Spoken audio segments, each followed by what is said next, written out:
All right, please welcome to the stage, Heart.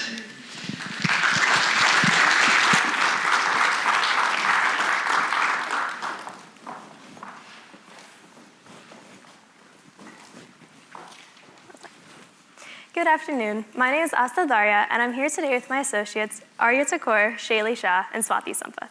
Together, we are Heart. Last year, we all came into the University of Michigan as freshmen. In our transition, Arya and I, having known each other since childhood, were each other's rocks. However, we found that a lot of our friends, both old and new, were really struggling with that transition, and throughout the course of the year, we found them coming to talk to us more and more often about the challenges they were facing. Across campus, a few of our friends were experiencing the exact same thing, and together we started to wonder, what if there were other students on campus facing the same mental challenges who didn't know where to turn? The answer was that there were. 74% of undergraduates say that they struggle to handle stress, and stress is related to mental health issues. Mental health issues in the college population are associated with lower GPAs, a higher rate of substance abuse, and a higher dropout rate. In fact, 64% of dropouts are due to mental health concerns. This may be because 50% of students who experience a crisis on campus don't get the help that they need. Why? Maybe because the average student-to-counselor ratio on a Big Ten campus is over 1,000 to 1. Clearly, this is an issue on campuses nationwide, and Michigan is no exception. We collected over 250 student survey responses and found that the majority of students experienced symptoms of depression as defined by the Mayo Clinic. In the last 12 months alone, 73% reported feeling anxious, 86% said they were overwhelmed, and 86% said they were exhausted. When asked to rate their stress on a scale of 1 to 10, with 1 being not stressed at all and 10 being stressed to a debilitating extent, 77% of students fell in the latter half of that scale. We asked students why through our survey and through individual interviews. They told us they weren't aware of the services offered, and when they were aware, time and access were both issues with their busy schedules and the long wait times for appointments. They said they were worried about being judged when they sought help. And finally, they told us that even though their friends are the first place they go to seek help, sometimes their friends just can't relate. So what's the solution? Chat therapy with peer support. Why? Because chat therapy has been proven to reduce feelings of isolation, and in some cases is just as effective as in-person therapy. Additionally, peer support is an evidence-based technique. 42% of students said it was critical to their college success, and studies show that it reduces hospitalization rates, increases student engagement, and decreases substance abuse, which is a problem that is especially prevalent on college campuses. So how do we combine the two? With Heart. Heart is a peer support chat therapy app that will quickly connect a student user with another student, an empathetic listening audience, or an ELA. This ELA will be extensively trained by our organization in active listening strategies and crisis management strategies. They'll be able to provide support to the user, and they'll also have experience in the same area of mental health the user is struggling in. Users would download our app and be directed to a welcome screen that briefly reiterates our mission and asks if they would like to connect to a listener or another resource. If they choose to connect with a listener, after certifying that they're not immediately in danger of harming themselves or others, they'll be asked exactly what they would like to talk about, and within 24 hours, will be connected to one of our ELAs. We're currently testing our model through Google Voice with a small focus group. Even as we refine our model, we recognize that Heart would be the only resource on the market to offer peer support with trained listeners in a way that is accessible, anonymous, free, and localized. With these benefits, we'll be able to offer support to the thousands of undergraduates that really need it. We'll reach out to these students first through social media. Then we'll use peer ambassadors who will spread the news through word of mouth. We'll also advertise through university orientations, which is where most students learn about resources offered on campus. And finally, we'll reach out through professors, academic advisors, and RAs, who are often the first to notice when a student is struggling. Through these mediums, we hope to reach at least 7,000 students, or approximately the incoming freshman class. From there, we'll reach the 29,000 students across campus, and through our expansion plans with the Big Ten network, we hope to reach the 500,000 population located there. In the coming months, we hope to complete the research and development of our application, as well as develop a training program in collaboration with experts both on and off campus. We'll also complete our prototyping with the Google Voice model. We'll build partnerships with resources both on and off campus, and recruit and train listeners to our organization. In 2019, we'll launch the pilot and use customer data to develop an update. In 2020, we'll release that update and expand to other campuses. To take this to the next level, we look to continue our market research and complete that development of the training program, in addition to obtaining funds for both our product development and launch. In order to keep it sustainable and free moving forward, we like to create licensing agreements with universities, partner with organizations both on and off campus, access the mental health grants available to us, and partner with organizations, obtain the backing of nonprofit organizations. Our plan is simple. We'll first develop a template application that will then license to universities so that students might access it. Then we'll hire a student team on the ground at that university. They will develop a campus resource guide to be included in the template app, and they'll recruit and train listeners to the organization at their campus. Why are we qualified to do this? Well, for one, we've utilized many of the resources available to us for free as Michigan students. We're working closely with the Center for Socially Engaged Design, Kresge Library, and the Center for Entrepreneurship to ensure that our market research is accurate and our design remains socially engaged. We're also working with other mental health resources on campus, like CAPS, the Wolverine Support Network, and the Healthy Minds Network. Furthermore, our team is both multidisciplinary and multi-talented. I myself am a biomedical engineer with a focus in multidisciplinary design. My passion is applying engineering principles to develop tools that enhance mental wellness. I'm a neuroscience major with a minor in sociology, and my studies in psychology, health, and medicine are perfectly tailored to boosting mental wellness here on this campus. Swati Sampath, our public health candidate, has a background in applied statistics and provides a unique focus in customer analytics. And Shaylee Shah, our computer scientist, has proven invaluable with her technical knowledge in her UI design. Together, we all have firsthand knowledge of this problem and prime access to the community of stakeholders. All we need now is support to take us to the next level. We are Heart, and we're asking you today to help us make this a reality. Please believe in our passion, our idea, and our commitment. Let's come together to be here for students when they need us. Thank you. We'll now take your questions.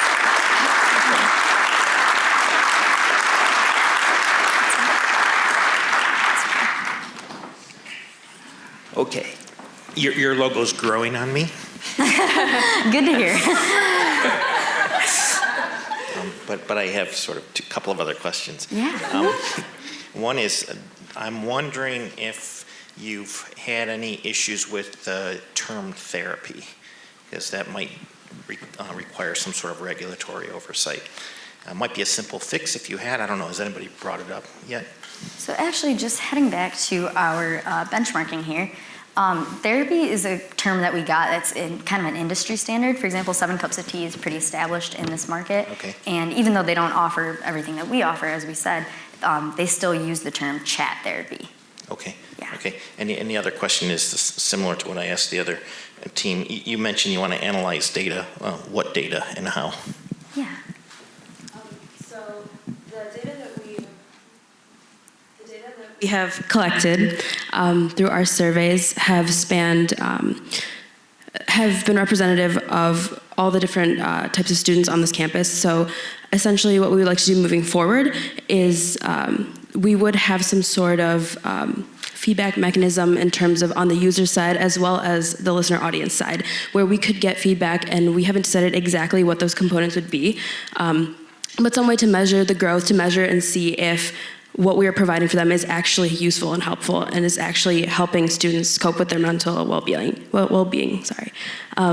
So what we would do is take all that information after our first iteration of this app and incorporate that into our next iteration. So by customer data, that could range anywhere from simply looking at how a user is feeling before they use the app versus after, and analyzing that over the period of time, as well as on the listener's side, how their experience has been. Do they feel like they are helping the person they're connected to, et cetera? And we would just use that information to make the next iteration of this app that much more helpful to students. Yeah. Even regarding to the listener, sorry, to add on to that real quick more, if we were asking listeners, like, what would you think would be more helpful when you were helping this user? And that would help us add to our training so that we could help even more people and be more successful in training our listeners. Yeah. I have a comment about the localized differentiation here. So one of the things that I think is really unique about your model is this local component. How are you thinking about local chat support, people on the same campus, and safety? So safety of users bumping into each other or privacy. I have a telemedicine company where a lot of our users want to have a chat coach that's as far away from them physically as possible. So how are you guys thinking about local support as a benefit to your platform? Yeah, so we would definitely keep in mind the kind of danger of having students on the same campus, but that also is a strength to us because those are students that will know exactly what you're talking about, what you're going through. For example, if I was to talk about like, I am in this class and it is absolutely awful, and I could be speaking to a listener who's like, wow, I know somebody in that exact same class and they're going through the same thing. And that's something that's really helpful. It would kind of be like we have office hours with peer mentors, something like that. As well as with the safety aspect, we are anonymous, so they would be protected in that way, as well as listeners would obviously be trained not to share that information. We would go through a very extensive interview and application process and make sure that everyone who is a listener is very qualified to do so and is well-versed in our security protocols. Yeah, and just adding on to that too, on the app side as well, we'll have a lot of security protocols. For example, if you're on the same campus, let's say somebody is chatting with someone and the listener does not follow our listening training protocol and somehow shares personal information, or there are some buzzwords such as shared email, shared phone numbers, places to meet. There could also be harming yourself or others. Those would all be kind of in our security protocol and kind of stored in a place where if we see that, it would be tagged, and then our exec board would look at that and have that person stop using the app immediately. So we would have to step in at that point. Can I pick up a question around the training? How long do you think it would take to train one of your ELAs, and where will you get the content to do that? Yeah, so we're currently looking into mechanisms for training.